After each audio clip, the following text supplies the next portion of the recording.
Hello everyone, welcome to the How To series, and for this particular series it is really about how to write essays in social studies, but specifically is how to write better essays in social studies.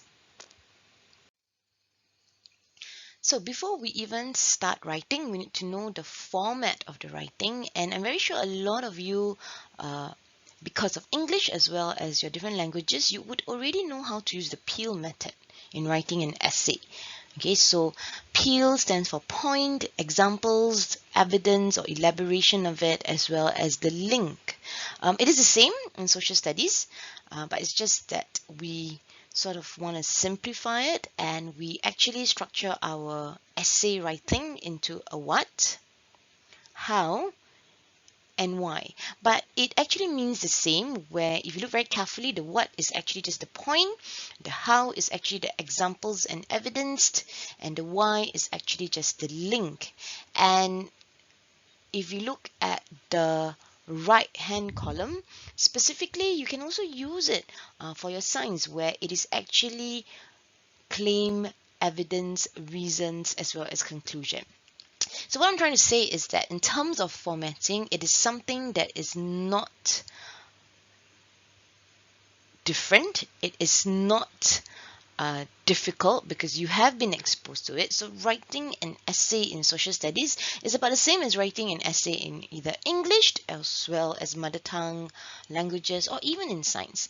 But the only difference is this: a lot of students usually cannot hit the highest level of essay writing is because they are unable to link or to explain really well. So hopefully in this particular video we can unpack that, and we can help you in uncovering how to write better essays.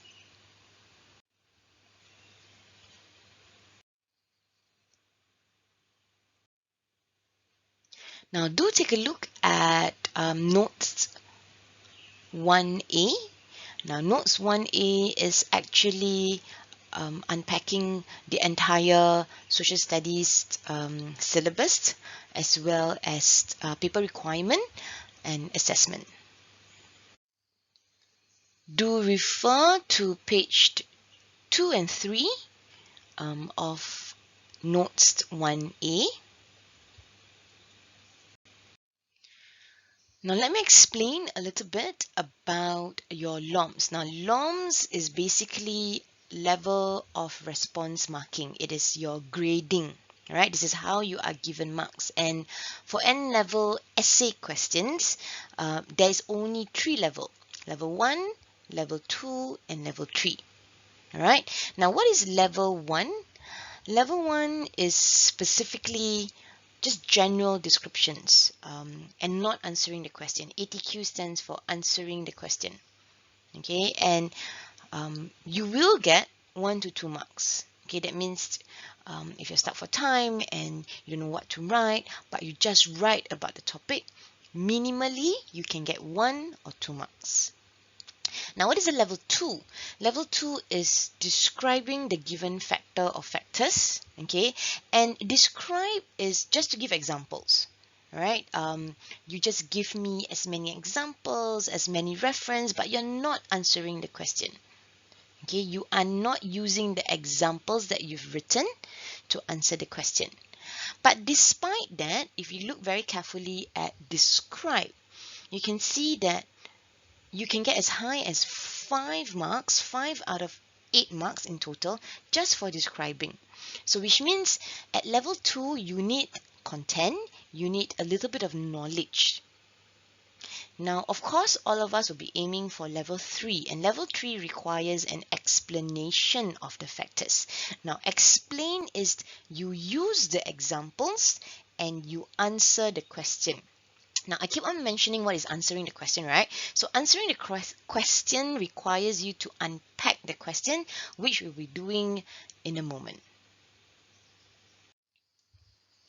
So what is answering the question? Okay, now before you even answer the question, you need content, and you will need to unpack the question before even writing the essay.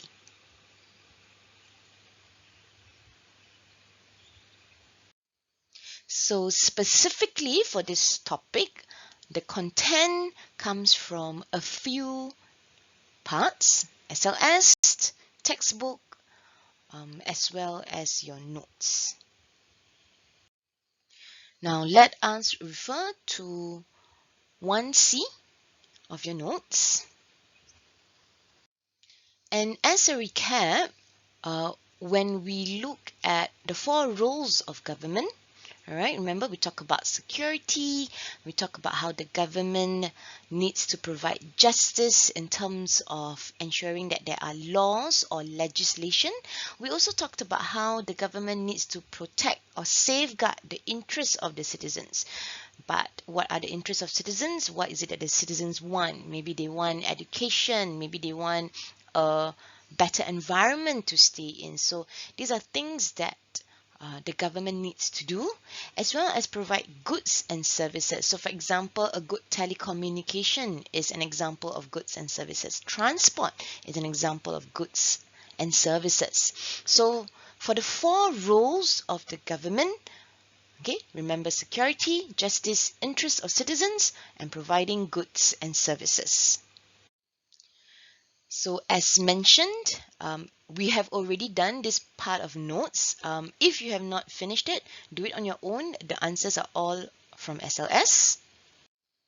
At the same time, for rules of government, you can refer to the textbook, pages 69 to 81, and you can see that in these pages, there is the big headers, okay, maintaining internal order and external order.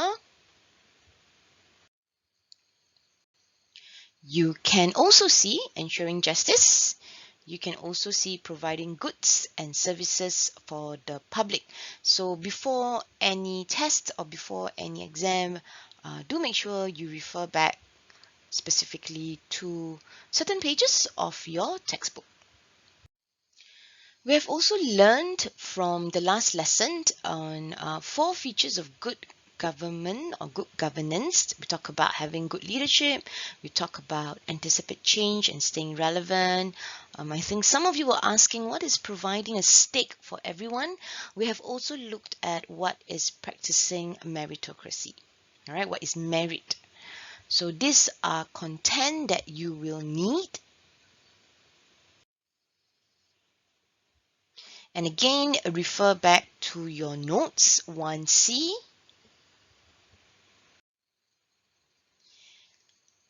And you can pick some of the comments made from your friends in our SLS responses. Okay, so please do this on your own.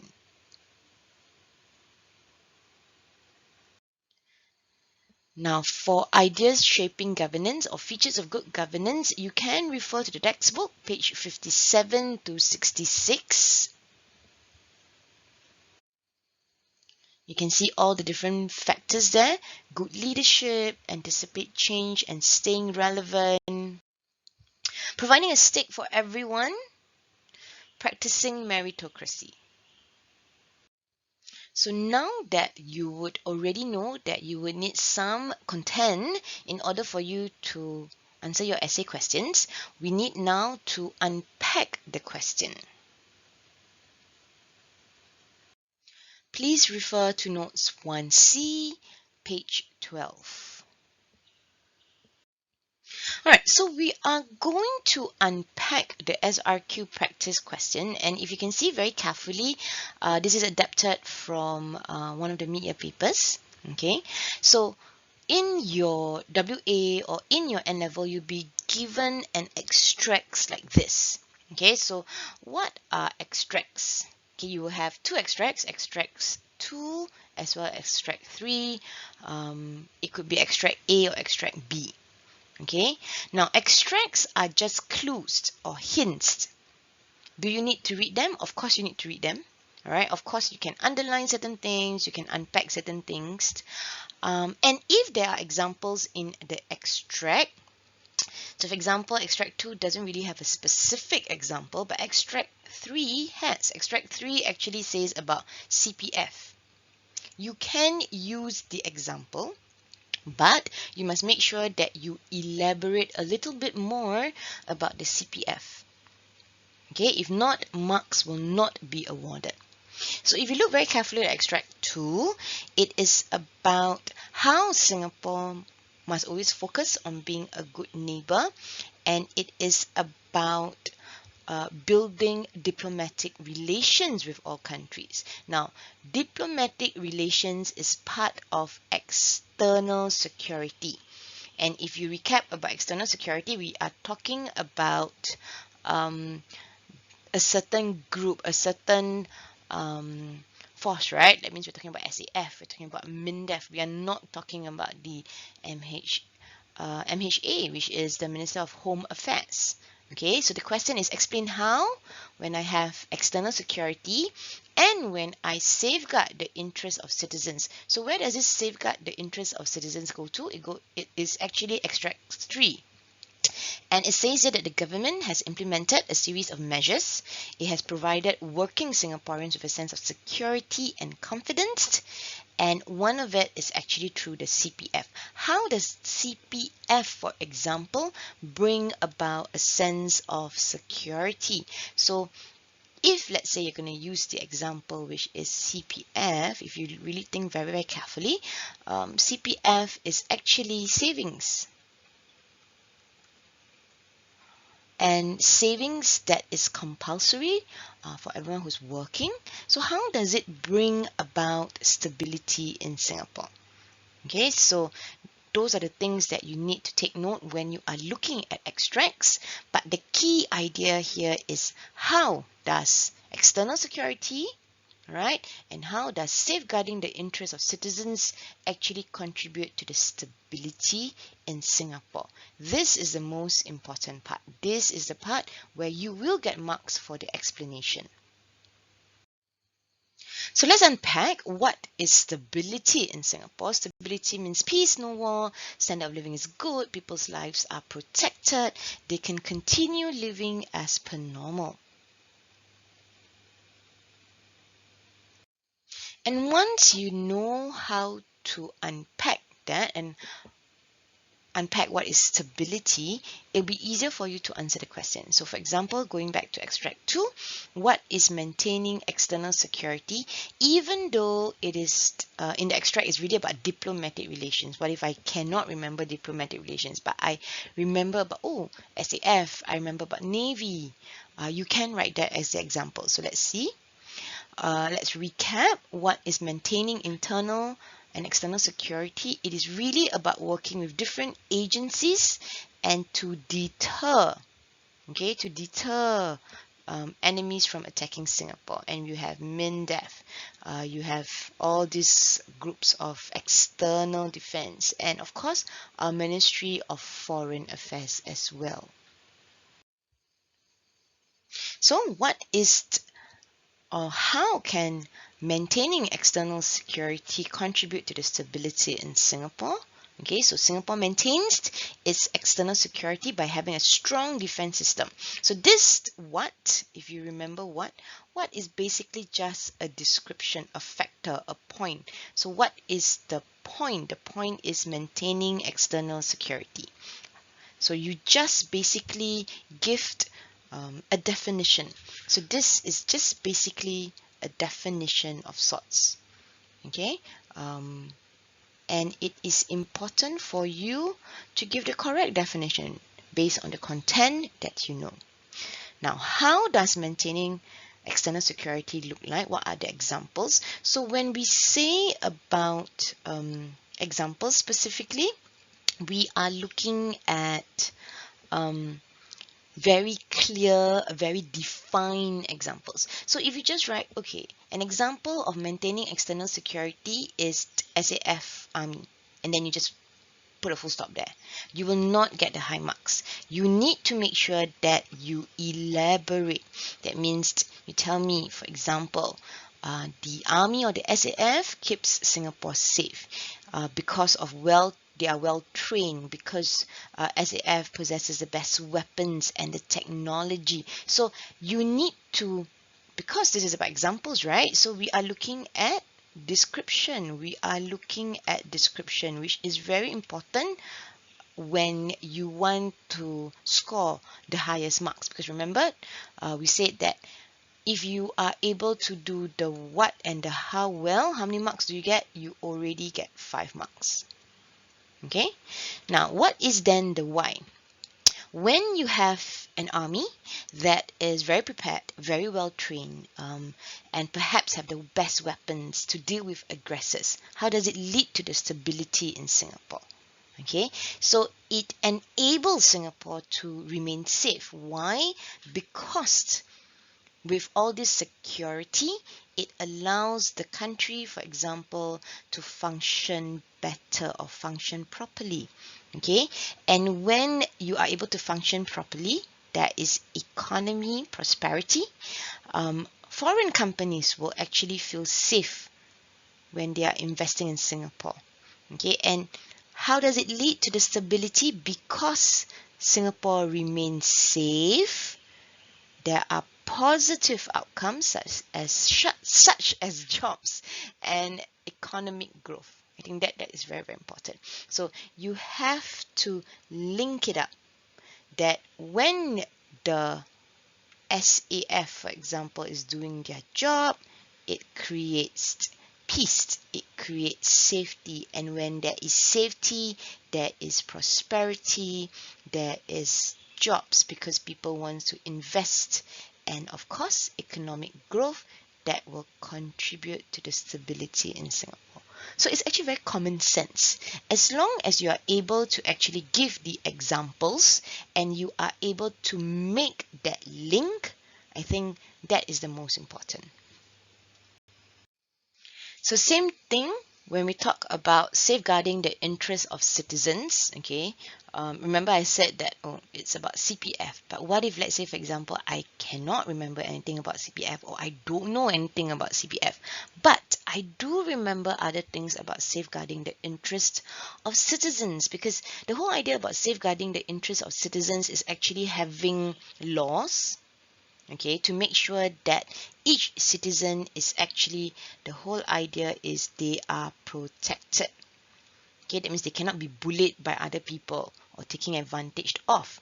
So I, for example, may not know what is CPF. The example is so distant, but I do know, and I've watched the videos on SLS that talks about for example, workers' rights, where workers are protected by law in the event that they get abused by their employers. Okay, that means they're not given, for example, time off, or they're not given medical leave, they're not even given their pay on time.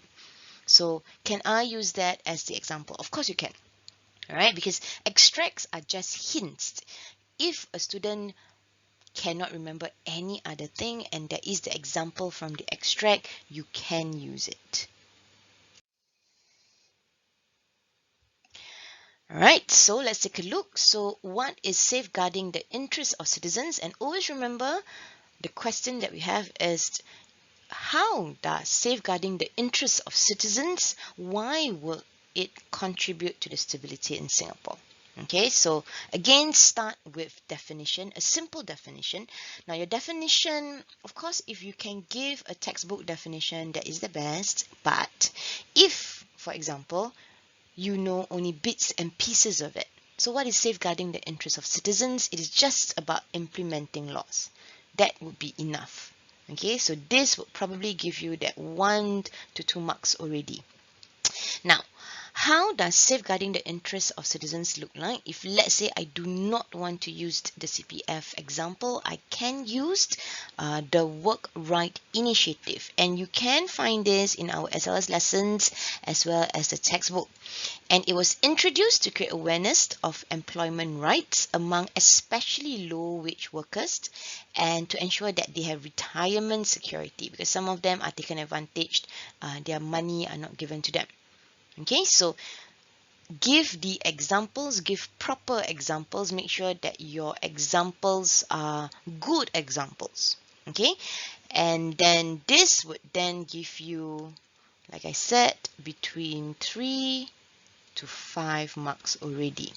Okay, now what is the why then? Why would safeguarding this, that means making sure that the interest of the citizens is protected by law, how does it contribute to the stability in Singapore? Okay, so when Singaporeans see that the government safeguard their interest, it builds trust, right? Confidence, right? Okay, and because of this trust and confidence, there will be no riots, there will be no citizens that is super upset with the government such that they want to take on the government or overthrow the government, and in turn they will support the policies and decision made by the government, and this will then contribute to a stable and peaceful society. Okay, so these are things that I want you to take note. Of course, please write them in your notes, 1C. Okay, and you can always start and pause the video to make sure that you are listening and you can pick up the things that are important when writing an essay. So always remember, we are looking at explaining, right? And if you're able to explain, of course, you are able to get a mark that is as high as 7 to 8 marks. Okay, let's aim for the 7 to 8 marks. All right, this is the end of the how-to series for essay.